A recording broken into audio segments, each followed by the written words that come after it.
Morning, boys and girls. Saturday morning rant. Just finished working out in the park.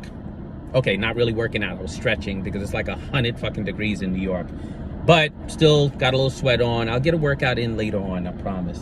But in the park, I get to look out onto the streets, and there's always this police car sitting there. I don't think that's a bad thing necessarily, but today they turned the corner, another police car came, and they were trying to park, and I'm just like, what are they doing? Like, why does it seem like police don't know how to park? You know why? Because they wasn't trying to park. They were setting up a roadblock. So they set up this roadblock in the street, and they get out the car. These guys are fat as fuck.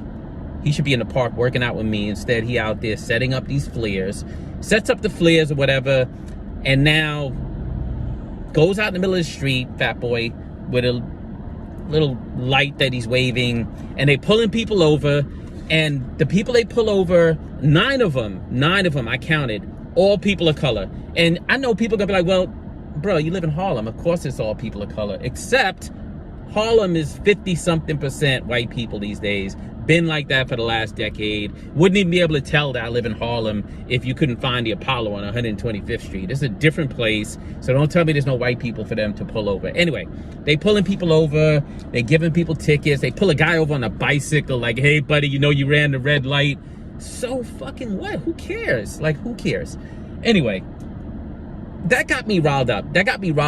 Because, and I know you see me waving a ticket. I didn't get a ticket today, but it did make me think of this ticket I got last week, because I do get tickets for like no front license plate. You gotta have a front license plate in New York, but not on this pretty ass car. Nope. Anyway, so I just take the tickets instead of putting the license plate on, because I'm just not fucking up the look of this car. That's my choice. Anyway, so what I wanted to talk about today, though, as always, is the nonprofit bullshit. I want to talk about this. I don't believe in large reentry programs. Like, I know you got some large nonprofits like Red Cross and a Salvation Army that's been around since like Abraham Lincoln. I get that. Like, they provide comprehensive services to lots of people. It's usually like triage, or there's some kind of emergency. I get that. I'm not saying those organizations are not needed and that there's not an economy of scale there, but reentry, I don't know about that. People come home from prison. Some people did a week, some people did a day, some people did 20, 30, 40 years, and you got this cookie cutter ass factory. I used to work at one. I was a senior level executive at one of these reentry organizations. I came in to do advocacy work. I took over fundraising. I took over marketing and communications. I even took over programming at one point, helped grow the organization from 9 million to 20 million. Today they're 60 million. When I was there, they were 88% government funded. And I'm not going to name them, because y'all know I really don't like doing the cancel thing. So I'm not going to name this large New York City-based reentry program that's been around for a long time that I worked at as an executive. But the staff was making like 30-something grand a year, and the executives were making $250,000 a year. So the staff is making like 1/10 of what the executive leadership is making. I'm not sure that's changed now that they're at 60 million. I would assume if you looked at their 990, because that's where you look to see what's going on at a nonprofit, you'd probably see the same sort of disparity in pay that was there 15 years ago when I was there.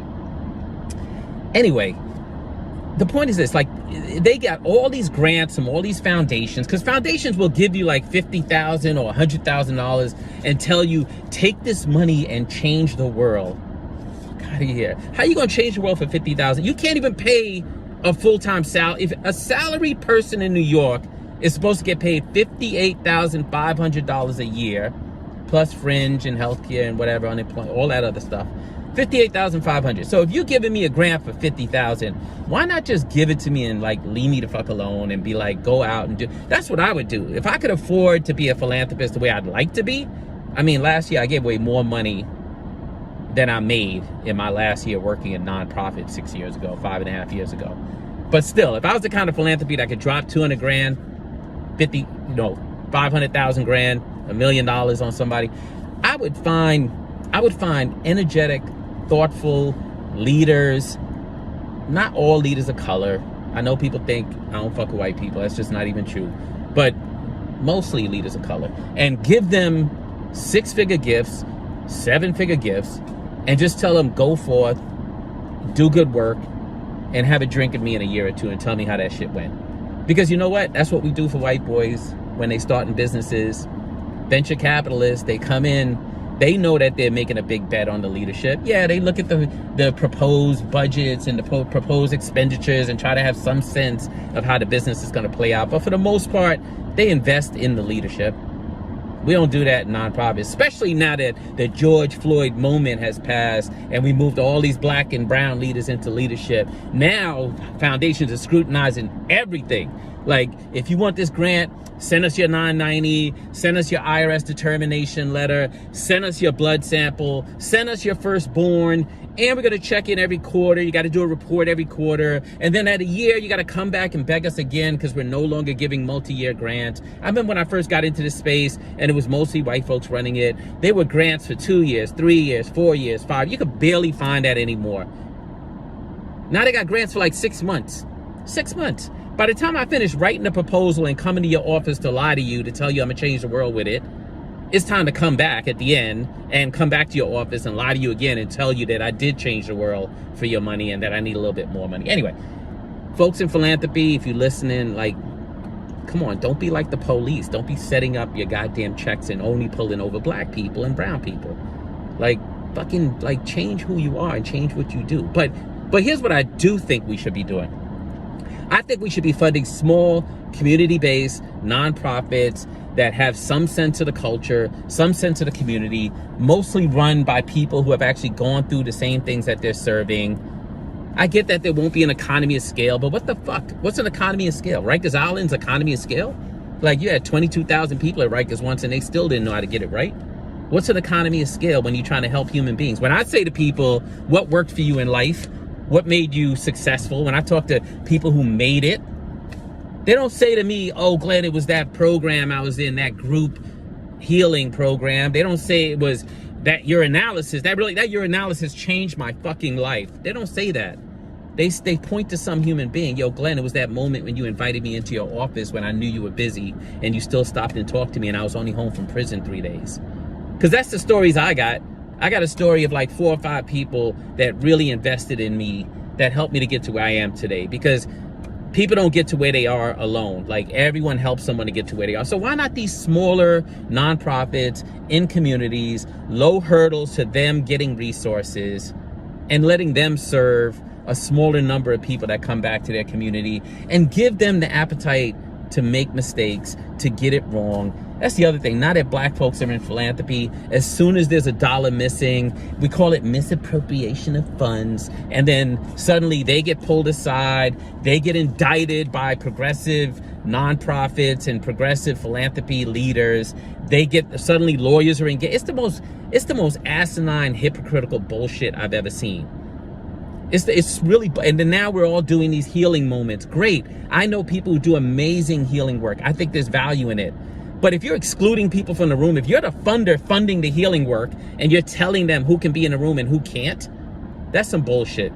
I had somebody describe me the other day as divisive, or I forgot the word that they used. They were like controversial, I think it was. I mean, first of all, y'all know I don't give a fuck anymore. I literally have built my life to be able to say what I want to say. And when you say what you want to say, you suddenly become controversial. But that's really white elitist speak for like, that nigga won't do what we asking him to do. That ain't the nigga we need around no more. That ain't the poster child brother that we want. You go from pet to threat. And so fund people, let them do amazing work. You won't need all this goddamn healing work if you weren't being so fucking punitive. Don't replicate the goddamn criminal justice system that you say you hate so much and that you're here to be able to invest to do something about. And then suddenly you're showing up no different than the very system that you say that you want to dismantle. Fuck out of here. People barely even mention the movie 13th anymore. George Floyd moment has passed. Anyway, ain't nobody painting street murals. Why y'all ain't painting street murals anymore?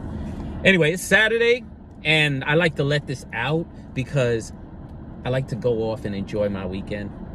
You know, So I feel like I got this out the way, and I always like to leave you with something positive. And you know what I'm gonna say? Don't let no motherfucker steal your rainbow, because they will try to steal your rainbow. Hold on to the goodness in your heart. Hold on to the good work you want to do. And even when I'm being critical, I never criticize everything that's out there and that's available. I'm just being critical to see what I can do, what little contribution I can make to move the field forward, because I try to make contributions. There's not always a good return on investment with those contributions, but whatever. I'm gonna keep making them, even if I'm making them from a different vantage point. Anyway, have a great Saturday. Don't let anybody steal your rainbow. Peace.